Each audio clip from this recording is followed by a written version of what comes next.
the context behind all of this is a bunch of Lisp programmers getting together and saying, why is Unix and C spreading so much when we are obviously correct? And, it's funny because he calls Unix and C the ultimate computer viruses. Yes. And it's just really funny reading an essay like this because we read Unix, a history and a memoir, and we're just sort of like, oh my gosh, what wisdom, what beauty to flow down from on high. And then you have this guy being like, this freaking sucks.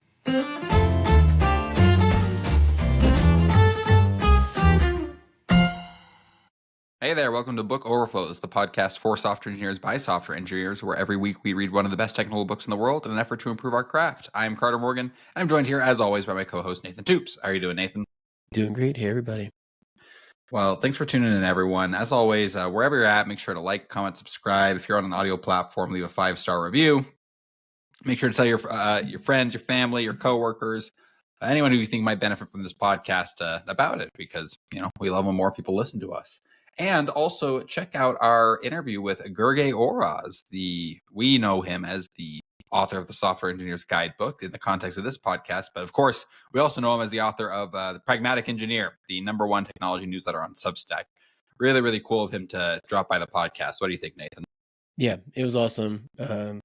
Super cool guy, lots of wisdom. So there's a lot of wisdom packed into that. If you are a fan of Pragmatic Engineer, I think you'll get a lot out of it. Yeah, absolutely. Great stuff. And this week we are covering 2 essays. We usually do books. We try to do books, but we're also human, and sometimes we have to do essays because we just don't have the time to read. But we make sure to always pick some seminal essays when this time comes around. And this week we have the Worse is Better essays by Richard P. Gabriel. These are his 2 essays, Worse is Better and The Rise of Worse is Better. And that one of them is loosely based off of like a conference talk he gave back in the 90s. But in case you're wondering about who Richard P. Gabriel is, he is an American computer scientist known for his work in computing related to the programming language Lisp, and especially Common Lisp. His best known work was a 1990 essay, Lisp, Good News, Bad News, How to Win Big. That's what Worse is Better is kind of adapted from. And it introduced the phrase Worse is Better. And his set of benchmarks for Lisp, termed Gabriel benchmarks. Published in 1985 as Performance and Evaluation of Lisp Systems, these became a standard way to benchmark Lisp implementations. I haven't worked a ton in Lisp, if ever. Have you done any work in Lisp? Not work. I've definitely goofed around in Lisps. I think it's an important part of computer science history, and I think that it's brain-bendy enough that you should definitely spend some time in Lisp, because I think that the whole idea of code as data is like such a different paradigm that seeing how computing can be done, especially with like pure functional programming and stuff, is pretty cool. Yeah. So what's like the 2-minute explanation of Lisp and what makes it different? I know it's a programming language. That's about where I'm at. Oh, okay, yeah. So you maybe have seen a language that looks very strange because it has lots of nested parentheses. At least that's the primary syntax. But the programmer can, it's like incredibly expressive. There's this concept called S expressions that is like a symbolic expression. And so you can declare, it's basically this list interpreter, and the list interpreter, like the order of the items in them are nested. And so you can actually declare like functions that interpret lists of functions of lists of functions. And so like there's this sort of recursive nature to it. It's very mathematical, and it's a higher order language. It's interesting because it's an older language. It's been around a long time. There's no garbage collection. It's like the antithesis to C, really. Where C, I think, is more like whispering like sweet nothings to a computer. It's like a higher order assembly in a lot of ways. Lisp is completely abstracted away from like what a machine is, like what is a computer under the hood. And so I think especially if you have like a mathematical background, it was very popular for like early AI. It's actually had some modern variants to it. Like we even heard Robert Martin talked about this. Clojure, which is it's a modern Lisp that's running on the JVM. So like if you're already in the Java world and you want to do problem solving that uses a Lisp and Lisp-like languages, Clojure is like an excellent example of like modern paradigms where you can still like tie into other programs. It still has like a good, way of representing inputs and outputs, which it's a strange thing to wrap your head around. But like things like lambda, like lambdas and functional programming in this paradigm where you don't have any side effects, these can be represented really easily in a Lisp-like language. So hopefully that helped. No, it helps a ton. Well, and it makes a lot of sense reading this essay, because in case you haven't heard of the worse is better essays, we gave you a bit of introduction here, but they're a criticism of C and Unix. Yeah. And basically at a time where C and Unix are gaining a lot of traction, Lisp isn't, and they're written by someone who very clearly thinks that Lisp is the superior alternative, and is a little frustrated that C and Unix are gaining traction. Really, really interesting stuff. I had heard of these. I had never read them, and I don't even think I knew what they were about. I just heard kind of the mantra, worse is better. So these were interesting to read. Nathan, what were your thoughts on these essays? Both pretty short, probably a 20-minute read to read both of them. Yeah. Actually, if I'm going to give a meta-analysis, I think that the essays are actually proof that worse is better, because the essay itself is like short, incomplete, it's not like an academic paper formally proving why this, postulates are true. He kind of just got his ideas out there. And I think, I was reading a little bit around this. I think he was surprised at how much this caught traction. Actually, well, it's not, I think it's in the second essay that we read. Worse is better is actually an analysis of how the rise of worse is better was received. The titling is confusing.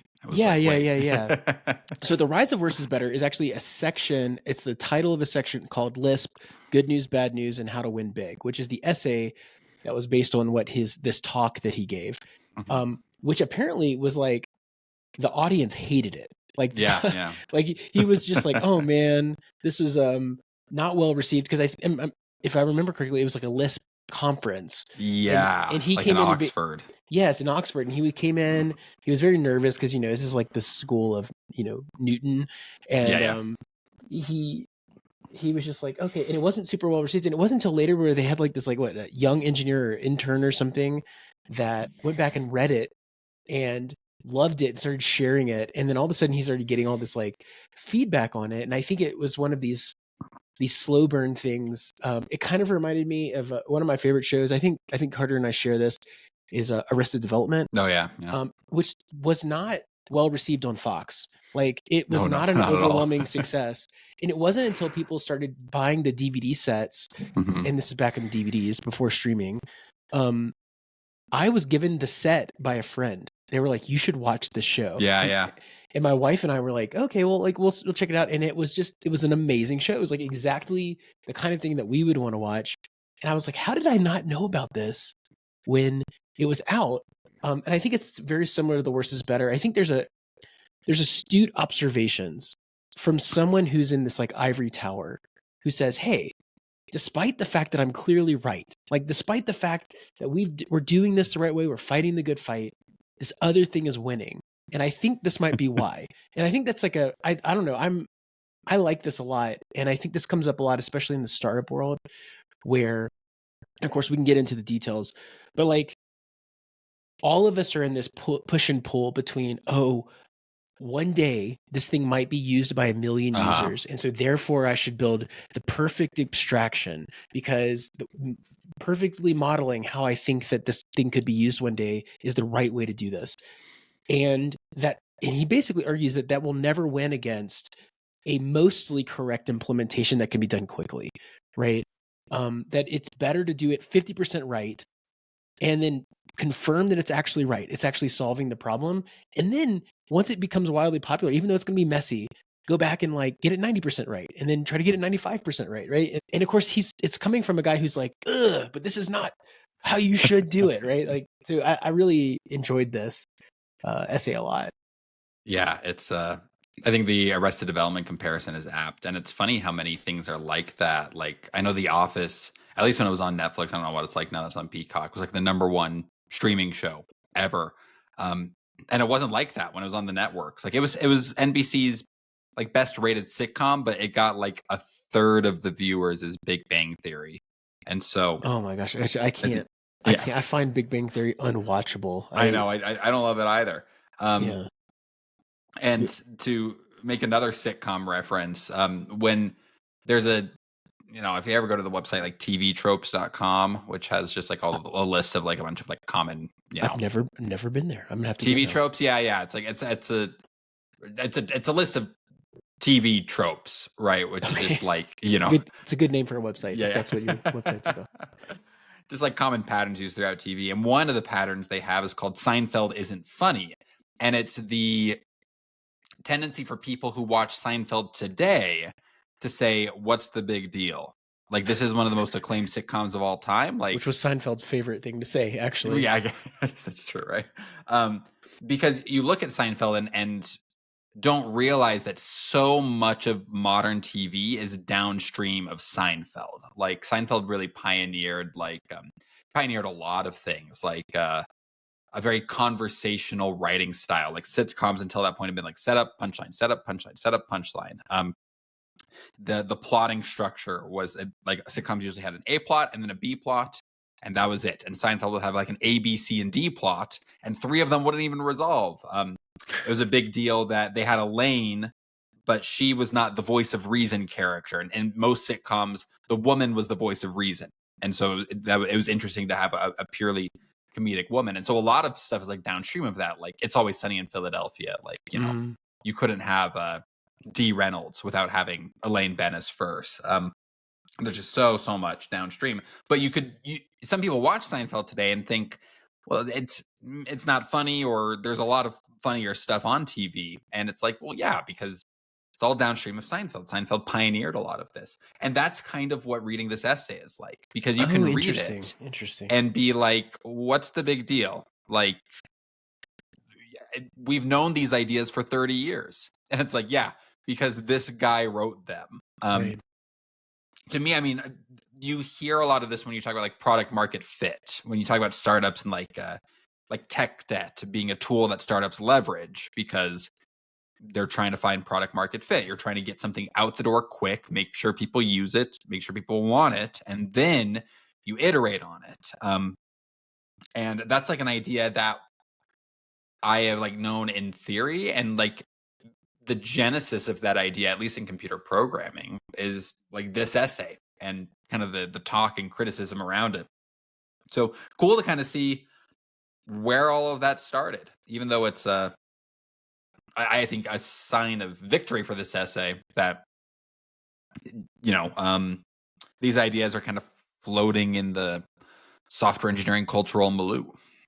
Yeah, I think it's incredibly powerful if your idea can get refined to 3 words, right? Yeah. Like you can say worse is better, and it's a shortcut to a series of essays and much beyond what we're even going to cover today. I mean, I think it was a solid 10 years of and Richard Gabriel actually talks about this with some other research I was doing, that he would actually oscillate between worse is better and is worse better.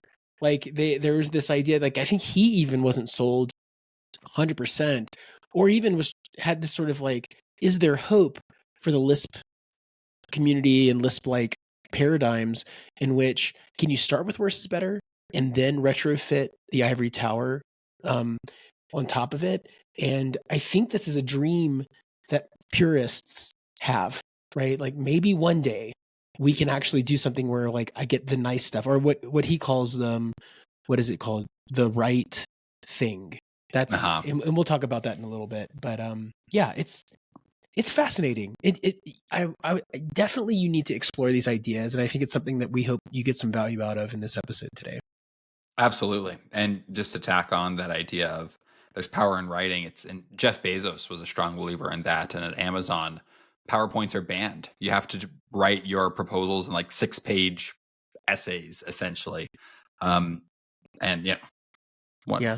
Amazon does a lot of quirky things, but I there is value in like sitting down and making sure that your idea is well thought out and written out. And we've talked about this on the podcast before, but there are things where you think you understand them until you go to write them out, or until you spend several chapters reading about it and you realize that your understanding maybe wasn't as strong or as defined as you thought it had been. So yeah, really cool to read through these things. And as much as we love doing books, it's also really cool when we get to do essays, just because, you could pause the podcast right now, read the essays for 20 minutes, and then come back and listen to the rest of the episode. So this is a much easier, much lower barrier to entry for you listeners if you want to be up to date with what we're reading. Aside from that, though, I mean, we're going to get into the more finer points of this essay. So we'll take a quick break and get right into it. And we are back. Thank you so much for tuning in. Well, let's go ahead and dive into kind of the core concepts in this essay. Nathan, there were some things that kind of stood out to you right away after reading these, right? Yeah. So Richard Gabriel starts off, and really where we're starting with is the rise of worse is better, which again is the section of this larger talk he gives on Lisp. And obviously he's a huge proponent of Lisp. He likes the tooling related to it, the way that it solves problems, especially in AI. And you have to remember that Richard Gabriel was like one of the seminal people in the MIT AI department. So like he, very important work, very important background. And of course, he outlines what he calls this MIT style of design, right? So MIT being this ivory tower of really amazing talent that's coming out of the program. And so the MIT style of design, he captures with the phrase the right thing, meaning you have to build the right thing, you have to do the right thing. And he gives all of these characteristics, and I guess I'll go ahead and just read this because I think it's important to kind of hear his point of view here. He has 4 major characteristics of what the right thing is: simplicity, correctness, consistency, and completeness. And he defines these as simplicity is the design must be simple, both in implementation and interface. It's more important for the interface to be simple than the implementation. And if you actually think about this, this is very similar to a Stanford approach that we know of, which is John Osterhout, right? He talks about these deep methods. And I think that, a simple interface is more important than maybe the complexity that you're capturing inside of it. So, you can see that these ideas have emerged. I think if we had talked to John Osterhout about this, I think it would have been really interesting to see how this way of thinking has influenced him. But isn't this saying the opposite? Because John Osterhout's all about deep methods and simplicity of interface. Where isn't Richard arguing here that the implementation should be more simple than the interface? So no, the implementation being simple is actually part of the New Jersey approach. And gotcha. Maybe we'll do this. Maybe we'll do this side by side. No, this is good. So we'll do this. So before we get into this, like each one of these, let's compare and contrast, because I thought it was easy. I had to jump back and forward in the essay to actually compare what was going on. So this is a good point for the reader or the listener. So we have the MIT approach, and it's this sort of ivory tower approach where like it's internally consistent all the way down. And we'll talk about this. Then he also characterizes what he calls the New Jersey approach. The New Jersey approach is this idea, or what he calls like the worse is better approach, which is this idea that like it's not the MIT approach. It's not necessarily focused on the right thing.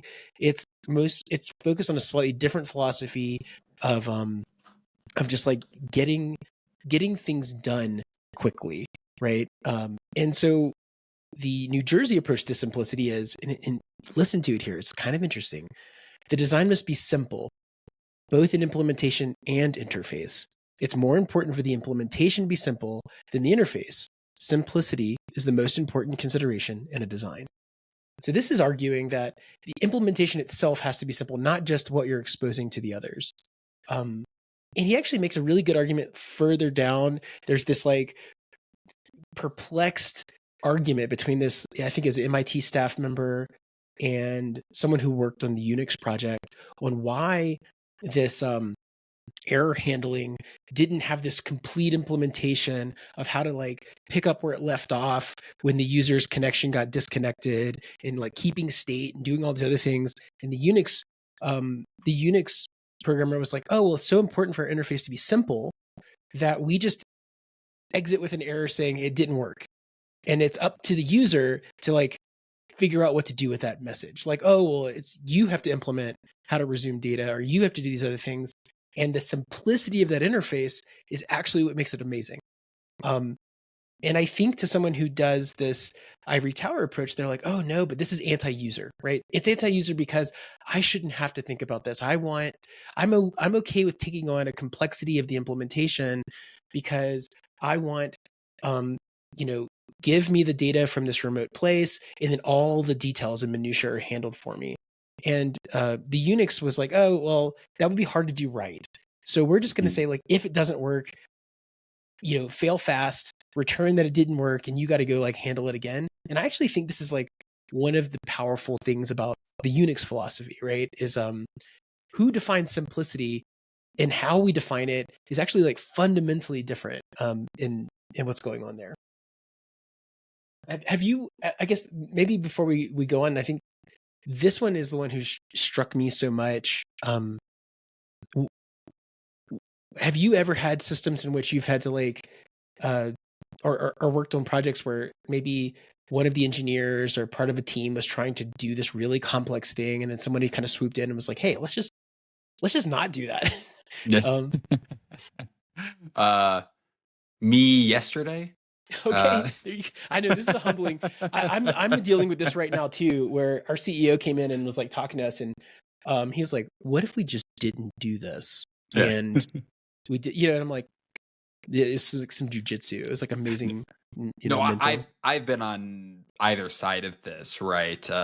We had for our, like I say, I work in internal marketing software, and there's kind of like assets people manage in the software called segments. And we were talking about like, okay, we want to be able to put kind of like action items on a segment. So like if your segment has a problem with its query or whatever, we can ping you, and then there's an action item and you can resolve it. But as we were talking more and more about it, I was just like, what if we just use like GitHub? Like, what if we just issued like a GitHub ticket to someone and tied it to, included a link to it on the segment or something like that? Because we just got to the point where we were like talking about building our own kind of like custom project management software. Oh boy. And there are a few kind of things where I feel like the moment you start talking about building them, something's gone terribly wrong. Like custom project management software is one of them. I feel like chat software, unless you have very, very specific use cases, is another. I'm just like, there's got to be a better building your own way. Queuing service, building your own event sourcing system. You're like, don't do these, don't do them. Yeah, exactly. Right. The moment you start talking about these, something's gone wrong. So I was on that side, and I was just like, maybe we should just not do this, guys. Like, we could just like include a link to a GitHub ticket. And then just recently, I had a pull request where I was adding some like canary tests to our project, and we didn't have any in the project, and so it was kind of like a new concept for the team. And I just was I had to convert from like a resource we get back from our server into this Ruby on Rails code, and it had like, we have like a model of that resource in the Ruby on Rails code, but then when I added these tests, now all of a sudden the model needed all these extra fields, and so I had to like add all these extra fields, and because I added these fields, I had to update all these unit tests and blah blah blah blah blah. And then someone was like, why do we even need the model? Like, why can't you just work with like the unstructured hash that we get directly from the server? Because I basically needed to take that hash, modify something on it, and send it back to the server as an update.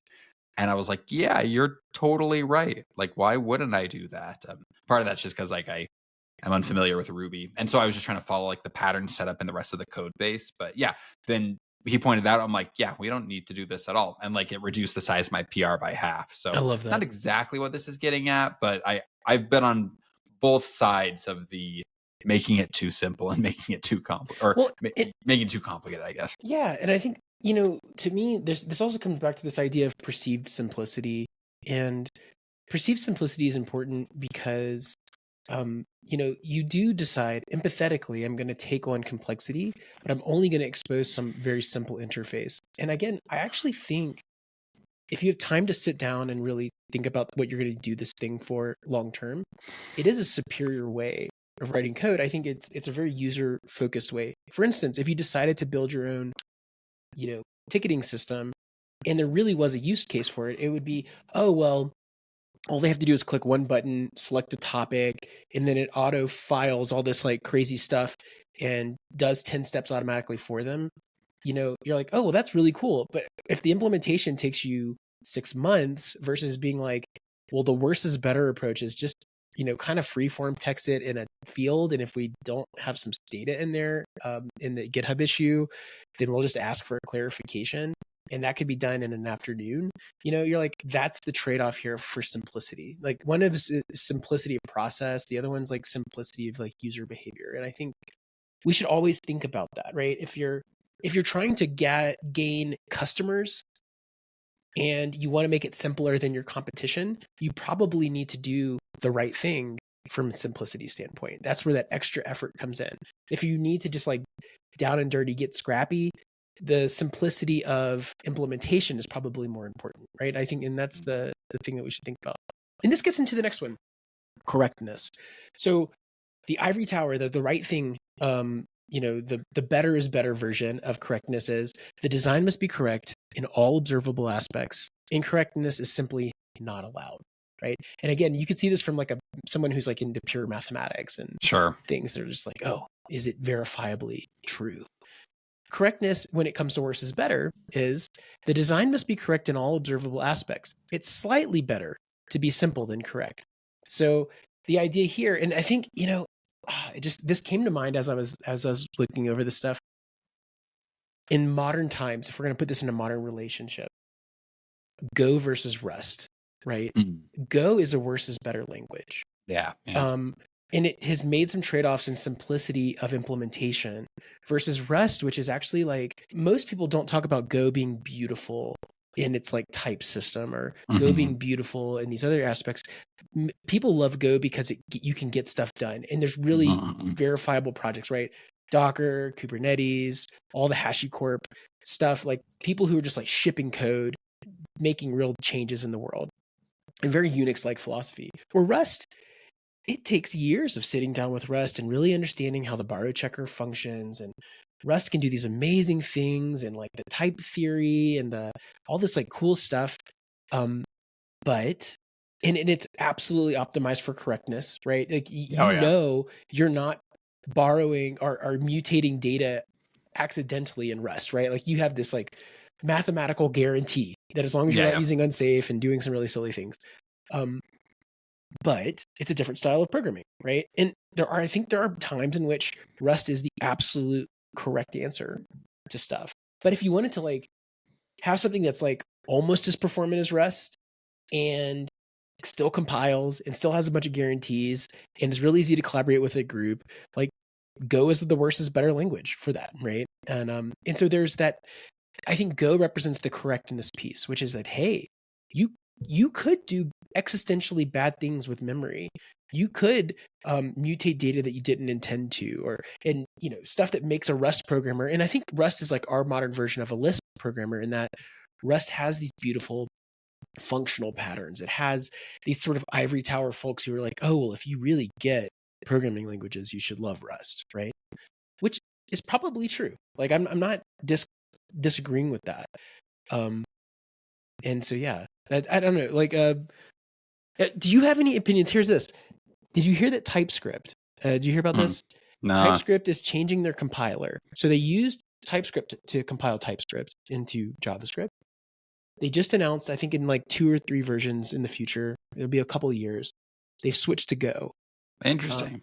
Yeah. And this is interesting because the guy the maintainer, the original creator of TypeScript is also the creator of C# at Microsoft. So Microsoft, with a person who's created 2 languages now, has decided to use Go as the language. And they tried a bunch. They tried Rust. They tried all these other ones. The team felt so productive, and the way that the like AST and some of the other tooling that they had, it was incredibly efficient. There's like this huge speed up in the compile times and complex code bases and all these other things. And of course, as you can predict, the Rust community goes, what the heck? Like obviously we're the better language. Like there's so many reasons. JavaScript community already uses Rust. Like we already do all these things. Like why didn't you use Rust? And there's like this big, huge debate on GitHub. And I think it has to do with this correctness piece, actually. That's interesting. Yeah. No, I mean, it's funny just because like I am so much a worse is better guy. Like, like incorrectness is simply not allowed. I'm like, what are you talking about? Incorrectness is allowed. Get your don't be so such a prude. So yeah, it's been interesting to read through these. We want to move on. We got consistency. Yeah, consistency. Okay, cool. So consistency. First, we'll start with MIT approach, right? So the design must be. The design must not be inconsistent. A design is allowed to be slightly less simple and less complete to avoid inconsistency. Consistency is as important as correctness. Okay, so we'll think about this one for a second. Let's contrast it with the worse is better approach to consistency. The design must not be overly inconsistent. Consistency can be sacrificed for simplicity in some cases, but it's better to drop these parts of the design that deal with less common circumstances than to introduce either implementational complexity or inconsistency. And so again, there's a slight nuance to here, but I think, yes, you can see that the consistency is this like, you get back to these like provably correct algorithms and things like this. Or, in this case, I would argue that, if I have an interface with these 4 methods that kind of deals with this thing, that should be exactly equivalent everywhere, because this is how we think about IO, or, this is how we think about these other pieces where I think a worse is better might go, oh yeah, but that 4th thing on this like 3rd implementation would be really hard. So we're just like not going to do it.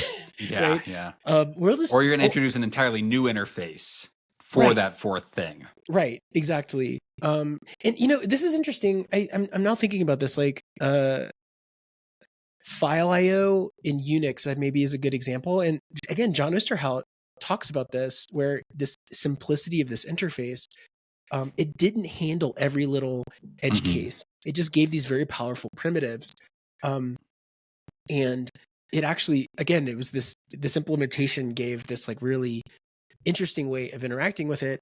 But it was very specific to like file systems, where maybe if you wanted a more generic thing for all IO types or something like that, you might deviate from that a bit, or maybe your implementation needed to be a little bit different.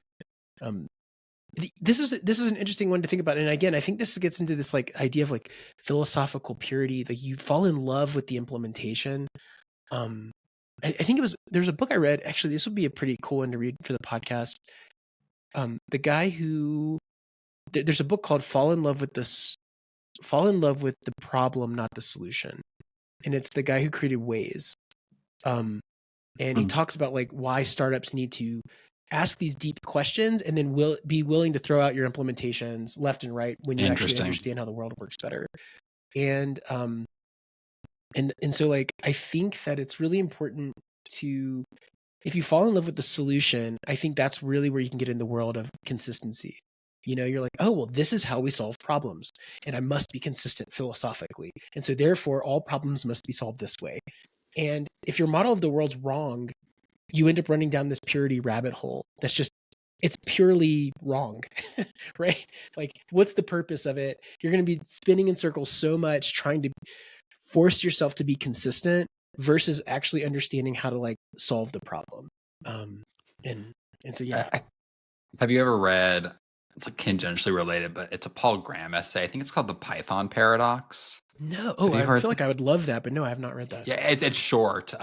But basically the crux of it is that this was written, 20 years ago when Python is a new language. He said, like, building any sort of large scale system in Python is not going to be as easy as building it in Java or C++. 100% true. But the kind of people you want to hire are the kind of people who know Python, because it's a new experimental language back in the day. I mean, I guess Python's been around for a long time, but you get the idea. Not nearly as popular as it is today. And so he said, he says, even if you decide to build your system in Java or C++, you should have as a requirement in your job descriptions that you know Python. because those are the kind of people you want to hire. I think we talk about consistency, and like I think a lot of the reason like the worse is better rings out to me is because like I'm not super ivory tower, and I think about everything from like a very practical perspective, and Right. so right, like I'm like if we're gonna get the best people by doing it in Python, we'll do it in Python. It's kind of why I'm just very like I don't. Some people will really go to bat for like Google Cloud or Azure and be like, but it has this feature or that feature. I'm just like, I don't care. AWS has more people who know how to do it. It has more tutorials around it. It's just more, it's the 800-pound gorilla in the room, and so I want to be on the side of the 800-pound gorilla. I never thought about AWS being the worse is better approach, but I think you're actually correct. It's like a madhouse because you literally can find almost whatever you want there because there's so many services, and a lot of them are even overlapping. Where I think on like Google Cloud, less true, but Google Cloud and Azure, there's a little bit more design thinking as far as like okay, well here's how you do Kubernetes clusters, like here's how you do serverless functions or whatever. That's pretty interesting.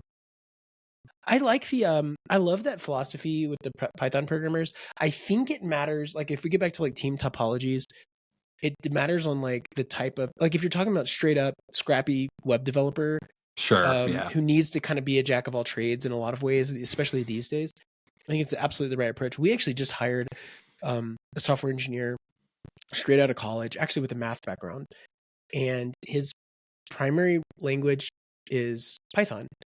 And he's actually taken on to writing Go really well. And he'll even prototype the implementation in Python that we can then critique together because he's just more comfortable with that. He's so productive in it. And I actually like it because I like Python a lot too. It's like, I had a friend who said, if you really are into languages, Python's everyone's second favorite language, or at least most people's, right? And I know that's a little bit of a dig at Python. I don't mean it that way. I really mean it in that like, Python's such a useful language that I think it's valuable, especially when I want, like, sometimes if I just want to get an idea out of my head, I feel very productive in Python because I'm like, I don't really care about types. I don't really care about all this stuff. I just want to kind of get like the logic flow in place, and like Python will let me do this. And it'll also let me write really buggy code, right? But yeah, sure. If I have like some throwaway code, I need to go like one layer past bash. I just need to like massage some data from inputs and outputs real quick, and I can prototype it very quickly. Like Python's, I think, a perfect language for that. And I'm so comfortable in Go that as soon as I start caring about it a little bit, I'll probably put it in Go, but that's not for everybody. Like not everybody likes Go like that. Yeah, it's that's a cool idea. Like I think this idea of like optimizing for scrappiness, right? Which I think again, Python is a scrappy language. People who are attracted to Python are scrappy. I think that's an interesting litmus that I hadn't thought about before. So that's pretty neat. And then we have completeness. Okay, so the final topic, and then I guess we'll kind of riff off other things, but completeness is the last comparison he gives. So the MIT approach, completeness is, the design must cover as many important situations as is practical. All reasonable expected cases must be covered. Simplicity is not allowed to overly reduce completeness. And then if we get to the worse is better approach, the New Jersey approach, completeness. The design must cover as many important situations as is practical. All reasonably expected cases should be covered. Completeness can be sacrificed in favor of any other quality. In fact, completeness must be sacrificed whenever implementation simplicity is jeopardized. Consistency can be sacrificed to achieve completeness if simplicity is retained. Especially worthless is consistency of interface. And yeah, I think maybe this gets back to the Seinfeld's not funny thing that you brought up, which is that I'm just nodding my head and being like, this is a better definition of completeness, right? Like I'm definitely in the worse is better camp in that, like, I think that simplicity, completeness, and consistency are more important than completeness, right? Like that's the argument that they're making here. And of course, the MIT approach is that like, no. Completeness must cover every situation as practical, that it, simplicity is not allowed when it's at the expense of completeness. And I think that is a rabbit hole that will just completely destroy the productivity of a group if you get stuck in that little purity path. Absolutely. Well, and so kind of what's interesting about this, right, is the context behind all of this is a bunch of Lisp programmers getting together and saying, why is Unix and C spreading so much when we are obviously correct? And, you know, it's funny because he calls Unix and C the ultimate computer viruses. Yes. And it's just really funny reading an essay like this because we read Unix, a history and a memoir, and we're just sort of like, oh my gosh, what wisdom, what beauty to flow down from on high. And then you have this guy being like, this freaking sucks. Well, and I'll tell you, I learned about this actually when I was talking about the interview. I was talking about with some peers, the interview with Brian Kernighan, and somebody brought up the Unix Haters Handbook. And it's actually mentioned in passing in one of the parts of the essays. No, I'm sorry. It was in the Wikipedia article because this worse is better shows up, an excerpt from it shows up in the Unix Haters Handbook. And the Unix Haters Handbook is this like, it's tongue in cheek. I mean, Dennis Ritchie, I think, actually even writes the foreword to it. So it's not like it's like invisible. But the Unix Haters Handbook is this literal like WTF Unix of like all these weird quirks that these programmers don't like about Unix, or even people who like Unix like are just making fun of some of the quirks of Unix. And so I think it's important to look at what was happening in computer science before the ultimate computer virus spread. And again, I think Unix even though it seems ubiquitous and obvious to us now that it's such a good pattern, I think to a lot of these folks, this would be like the equivalent of, you see what's the most popular programming language on the planet? It's JavaScript. And you're like, well, this is a perfect example of worse is better, right? JavaScript is not a good language. It's not a good language at all, except it's everywhere. And it lets you write really powerful things in a web browser. And web browsers. And guess what you need to run JavaScript? Your web browser. Yeah, exactly. That's it. And it's leached into everywhere, right? So when people were like, oh, why is Node? I'm going to run JavaScript on the server. I remember that came out and people were like losing their minds. Because they're like, why would I want to write JavaScript on the server? And then they're like, oh, well, now we'll have React Native where I can write JavaScript, but it like compiles into native code on a mobile browser. And so I think this is probably a very similar situation where they're like, why is JavaScript spreading everywhere? Why is it so ubiquitous when no one loves it? I mean, I know people who love JavaScript because they've made a good living at it, or that they can write cool, beautifully visual applications, or they wrote a framework or these other things. But nobody goes, I love JavaScript because the language is just so elegantly designed and it's performant and it's just superior to all other languages. Under the lens of worse is better, it is actually. I mean, as much as I don't enjoy writing JavaScript. I think this is why most people write TypeScript, why these other things happen. And yet I still find myself writing JavaScript all the time, right? Like I just finished writing a Vue.js like toy app to implement some stuff at work. And it wasn't the end of the world. And I would honestly try to bring a lot of my aesthetics of writing Go or these other like well-reasoned things. You can do this in JavaScript, but you can also do a lot of insane things in JavaScript. And so I think if I put myself in like my opinion of JavaScript in the shoes of Richard Gabriel, thinking about Lisp and trying to wrap his head around why Unix and C are just spreading everywhere, it really comes down to this usefulness perspective and this optimization for simplicity. And he says you part of what comes with that optimization for simplicity and it not being as complete, it runs on more hardware. Like that was a big deal about Unix. It was really, really portable. And you contrast that with Lisp where you need more powerful machines to run it. And so when you're talking about like the viral spread, I thought this paragraph was really interesting. He says, it is important to remember that the initial virus has to be basically good, talking about Unix and C. If so, the viral spread is assured as long as it is portable. Once the virus has spread, there will be pressure to improve it, possibly by increasing its functionality closer to 90%. The users have already been conditioned to accept worse than the right thing. Therefore, the worse is better software first will gain acceptance, second will condition its users to expect less, and third will be improved to a point that is almost the right thing. In concrete terms, even though Lisp compilers in 1987 were about as good as C compilers, there are many more compiler experts who want to make C compilers better than want to make Lisp compilers better, which I think is really powerful. You just have more people interested. And if you look now at the language performance wars, right, you'll see these top 10 most performant languages and things like this. Lisps aren't up there, right? So like if we look at the lens of time now that we're 35 years away roughly from when this original essay was written, I think that this is just even more of a case of, compilers for C have gotten so amazing. Like LLVM did not exist when this was out. Clang, all of these like tool chains that actually have continued to make the C compiler more and more efficient, and have actually made a lot of other languages C-like in performance, right? Rust. This is a cool little tangent.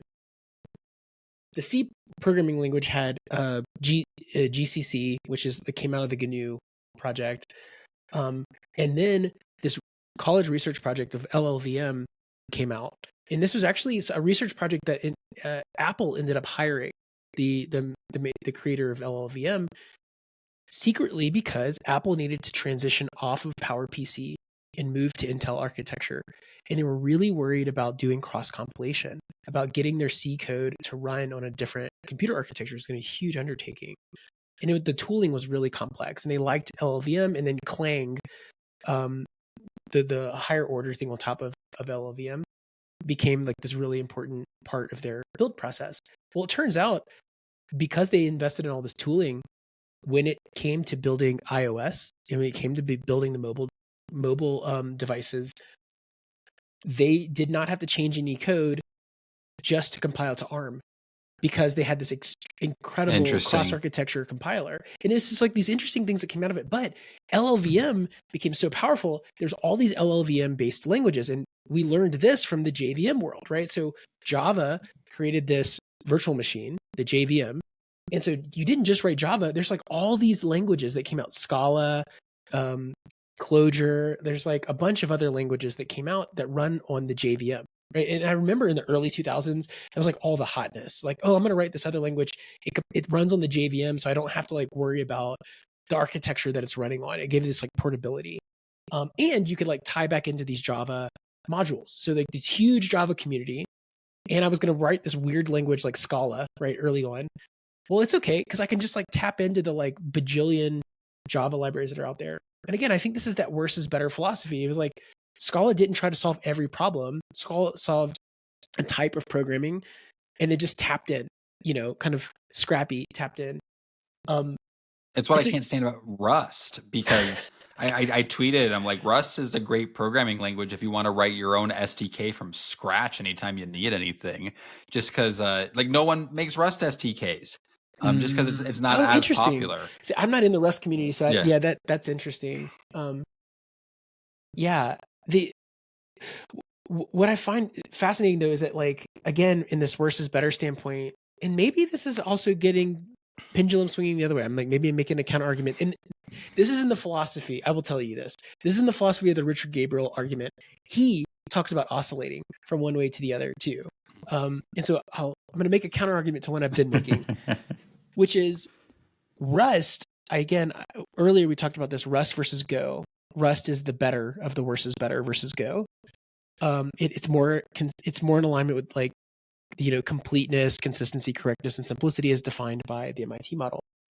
But Rust wouldn't exist unless LLVM existed, and LLVM came out of C compilers, right? And so we now have this abstraction of complete portability across operating systems and being able to like do this cool compilation and incredibly efficient optimizations. And Rust has been built on top of that, and it's heavily influenced by these more functional programming languages, OCaml, all these other kind of interesting things. And so, maybe correctness can be an emergent property of optimizing for worse is better. And if things get big enough, you can actually then implement something that does the right thing later. And maybe that's just kind of part of this world. I don't know. Yeah, it's interesting. It reminds me there's a parallel to the Windows Phone, right? Where Oh no. like there are people to this day who will insist the Windows Phone was a beautiful design. It had like Oh those live no. tiles on it, and Mm-mm. that was really cool. And if only people had given it a chance. But like, if you ask Microsoft like why the Windows Phone failed, it's just because it introduced a third operating system. And as an app designer, you're just like, or an app developer, you're just like, I'm not going to build a third thing. Like, I know Microsoft is like literally offering to write people's apps for them. I think they would do Right. like the first version and then hand it over for maintenance. And then way late in the game, I think they tried to have like an Android compatibility layer or something. At that point, they were already dead. But yeah, exactly. And it's interesting because I'm realizing this about myself now. Like, if I perceive an issue of morality to an issue, I can be stubborn as a mule. Like, I will not budge. Like, there been developments in our culture or country over the past 10 years, which I think have been poor or bad or whatever. And I still haven't budged because I'm like, you guys are wrong. Like, you'll come around eventually. But that's only if I perceive an issue of morality to it. If it's like practical, I don't care. And I am just not the kind of person who's like, but you see, like Windows Phone was actually better. I'm just like, no one used it. Like, and I automatically gravitate towards like, what are most people using? What's the path of least resistance? But I think that stems from like, I've always been more interested in how people use the technology than the technology itself. And you're talking about that book that you said it was the Waze founder wrote, Fall in Love with the Problem, Not the Solution. Yeah. Like that's me to a T. Like I could not care less about the solution. I only care about the solution in so much as it solves the problem. And it's funny because I am like, I'm a recovering fall in love with the solution person.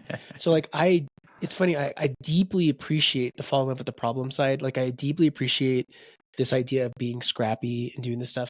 But I will also have tendencies to fall in love with like the internal consistency of an implementation where I'm like, oh, that's beautiful. Like this thing is beautiful. Like I look at it and I'll like look at the source code and I'm like, look at the way that we've done all these structs and like the data is structured and like I can reason about this. I don't even have to understand how the rest of the system works. I can look at this and be like, oh, this is well designed. And I think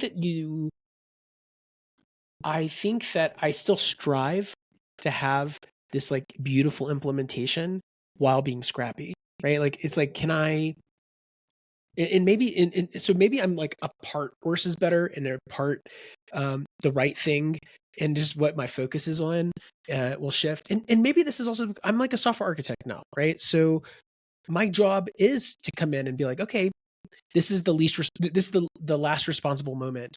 We actually have to make a decision and like do a real thing here, right? We have to do the right thing when it's at the right time. And so maybe that's the balance that I kind of dance on, which is I'm like, hey, the tech debt for not making a decision on this is going to be more expensive than just kind of like taking a step back and refactoring this at the moment. And I think it's a constant conversation that we have to have, right? Of like, is worse is better the thing that we should do, or should we do the right thing? And I think that this is a question that we need to ask ourselves over and over. Inside you, there are two wolves. One is from MIT. One is from New Jersey. Yes. And who will win? And the thing is that, yeah, you're like the New Jersey wolf can absolutely devour the MIT wolf when it just comes to like, who's going to get the meal, right? And who's going to eat, who's going to live longer? Because if you're just trying to solve the problems and like get through the next day, I think that there's a longevity to worse is better. I think that's inarguable. I think that's what his argument here is that once you start getting into like a form of purity in your thinking and the world starts not adding up, it's probably because there's a worse is better solution that's more useful to people out there. And I think the usefulness is one we can't forget about. Usefulness wins. And like all things, we have to remember the context, right? Yep. Which is like, this is a bunch of Lisp programmers asking themselves, why isn't our solution winning? Right. Why are we getting our butts kicked? Exactly. by Unix and C. But like, for example, I would hope that like Apple wouldn't take a worse is better approach to like iOS at this point. Like iOS is the dominant player in the industry, right? Unless they're building some crazy new feature. Like, I don't want them going hog wild on my phone. My phone already does what I want it to. I would just like it to keep doing what it does. I mean, Right. I always love when new functionality is added, but for the most part, like, I would be really pissed if Apple pushed out a change that like broke Safari, Right. or broke messages. Well, And if you say, worse is better, we gotta do Apple is also a 80%. good example of why worse can be worse too, right? Uh-huh. So like the Siri is a good example of worse is worse, right? It's not Siri. Poor Siri, our punching bag lately. I know we've been punching bag in Siri, but Siri could be better if it was. So I think, well, this is a good example. Early Alexa, right? And I know Alexa's like dated at this point, and there's a big update that came out, but I remember when Siri had come out on iPhone, it was pretty novel. It did some kind of interesting things. Like you could ask it some questions, but nobody was really doing much with that yet. And then, of course, Google Assist came out and Alexa came out. And I think Alexa, in a lot of ways, it didn't have an integration into an ecosystem to make it great, but the devices were super cheap to run Alexa, and people would have them like sitting on the counter in their house, and it would just be useful. Like it was just in the right spots when you needed it, and you could do all kinds of stuff. And I think that was a good example of versus better approach in that like there was no ecosystem, but it was just so simple to use. Yeah. And it tied into the stuff you cared about, like, oh, you can find out about your Amazon shipping or set a timer or give a reminder. And it's just kind of ubiquitous. And it was tied into like thermostats and literally just everywhere. Where Siri wasn't. Like Apple missed that opportunity. And then they just didn't make it better. Like it just, it wasn't like they didn't do the right worse thing. Is worse. No, it was. It was like, it was not simple in its implementation. It was not ubiquitous. It didn't understand a lot of the things that like people started expecting. I remember, this is probably 5 years ago when Google Assistant got like really good to the point that it like understood the context of, if you had just texted somebody and then you're like set up a lunch or something, it like knew that you met with the person that had just talked to you. In Siri, no chance, 0% chance that it could ever do that. I think this is an example of just like an inferior solution doesn't make it better. I think that's one thing that you should remember is that like just because it's worse doesn't make it better. Just because you don't think about some of these details doesn't mean that you shouldn't think about it. Like you can actually make worse code that no one will ever use or want, or is so poorly designed it can't be maintained. So this is not an excuse to just like have poor craftsmanship. I think it's like you can optimize for a set of trade-offs and you say, look, if we can move fast and keep it simpler, that's better than being like complete and consistent and correct, right? And really what worse is better is all about is valuing outcomes over process. Yeah. That's a great, yes. That's a great because you can't, this is not just like permission to be like, hey, my code sucks, but worse is better, right, guys? Like, really, you can't derp your way through life. Like, it's not gonna. Really, this is this is Richard Gabriel saying, like, guys, we need to. We can't make appeals to like again the ivory tower anymore.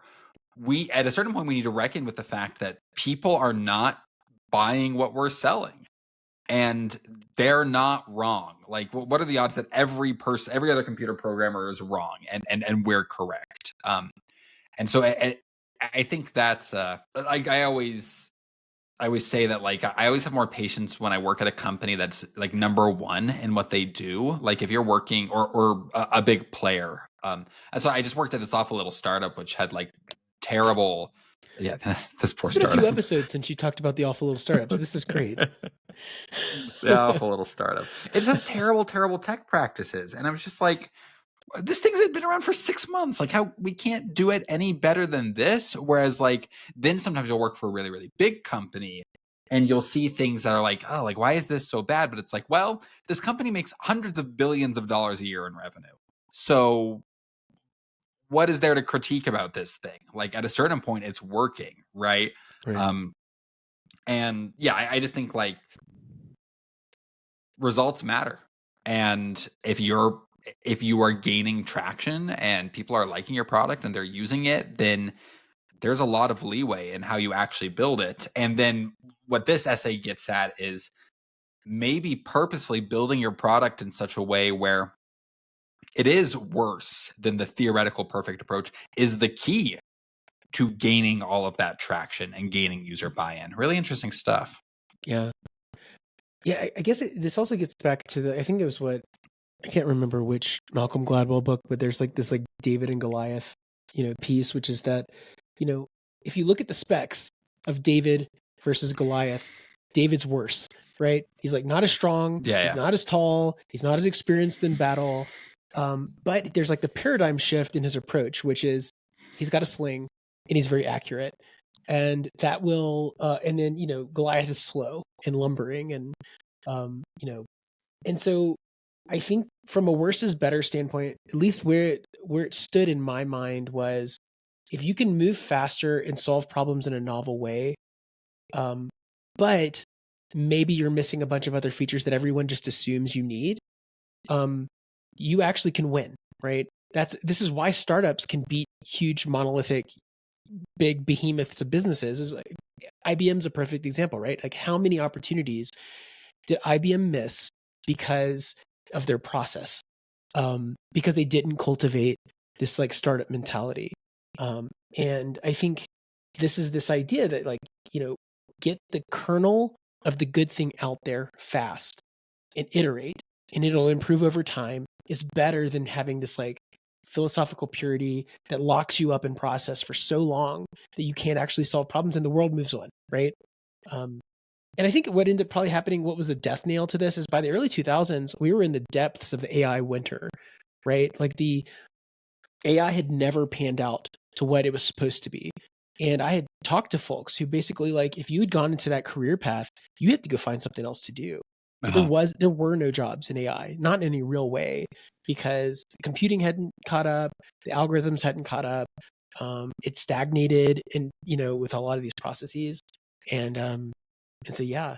But we're witnessing with Google, like we're getting almost like a modern day Kodak moment, where Kodak invented the digital camera, like back in the 70s, and they refused to release it because it would jeopardize their film business. And we know that Google was ahead on Transformers, and that if they wrote the white paper, right? Exactly. I mean, but didn't. I think it's a little less cynical than Kodak, but for one reason or another, they didn't pursue it. And I'm sure there were thoughts basically saying, like, if we invent this thing, have we killed search? But then OpenAI invented it. right. Yeah, I think that's interesting with startups because you can I think the temptation for any potential startup founder is to think, but if Amazon or Google or Apple turns their eye of Sauron this way, like they will just annihilate us. And it's like, and that is true, and it has happened. There's a whole term for it in the Mac community called getting Sherlocked, right? Where some Mac Sherlock was like some really fancy search feature for your Mac, and then Apple just built it as part of the Mac operating system. Now Sherlock is no more. So there's some truth to that. There's also truth in like the case of OpenAI, where sometimes you can just outmaneuver the big guys because they're not as nimble as you are. And maybe it seems like OpenAI even has a real risk with things like DeepSeek and these other things where this innovation loop can easily sidestep them, especially if you take some shortcuts like it seems like what DeepSeek did. And it's fascinating. And it's fascinating that it's like any innovator can become the behemoth that then can be outcompeted by the innovator over and over again. Fascinating. Really, really cool stuff, this essay. Again, one of the great things about our essay episodes is like, go read it. It'll take you 20 minutes. We'll include the links in the episode description. Yeah, and then we'll talk about it for an hour. So yeah. It's like there's like this this like kind of famous YouTube video, or like famous like sub communities, which Jenny Nicholson is a great YouTuber. She does theme park essays and like culture critic stuff, and really funny, really nice lady. I like her. But she had a review like criticizing Joker. It was like a 40-minute review. Like she didn't love the movie Joker, and there's like this essay that's like responding, this video that's like responding to Jenny Nicholson's criticisms of Joker, and it's like 3 hours long. Wow. So not only is it longer than her criticism, but it's longer than the movie. That's amazing. That is us and these essays as well. We'll tell you it's a great essay. It's 20 minutes, and then we will talk about it for an hour. And what's crazy though is like we didn't even cover like everything in the essay. Like it's great. Go ahead and read it. Yep. Well, Nathan, so we've read these essays. I mean, what are you going to do differently as a result of having read them? Yeah, so I'm giving myself permission to optimize for simplicity in the simplicity of implementation, specifically the worse is better form of it. I think that anytime I get to a sticking point where maybe my delivery timelines are slipping or I'm overthinking a problem, it's because I've navigated away from this. And so, yeah, I hope that it helps inspire me to get out of my own head and that I give myself permission to be worse is better. Yeah, I want to keep this in my head too. I don't have a ton of really strong action items at this point, just because we actually just really shifted out of this at work. For a while, we've just been in build mode, Right. and I actually had gotten into this paradigm a couple months ago where I was very much like, oh, but it's got to be perfect and it's got to be impressive and really cool. And then I was just like, no, we just need to build things. Let's just ship some stuff. But lately, the system it's revealed itself to be too fragile.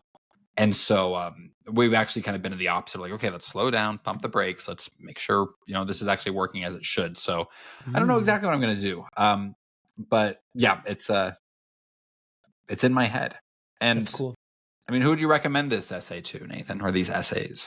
Yeah, so I think no brainer, specifically because of how short it is and how historically important it is. And as soon as somebody mentions worse is better, not having a deer in the headlights, this is for everybody. Just read it. It's an important piece of historical context. You've probably heard bits and pieces of this because it is so ubiquitous these days, and it'll help you make sense of just like how the world works when you ship useful stuff. Yeah, I mean, I'm with you. Everyone should read this.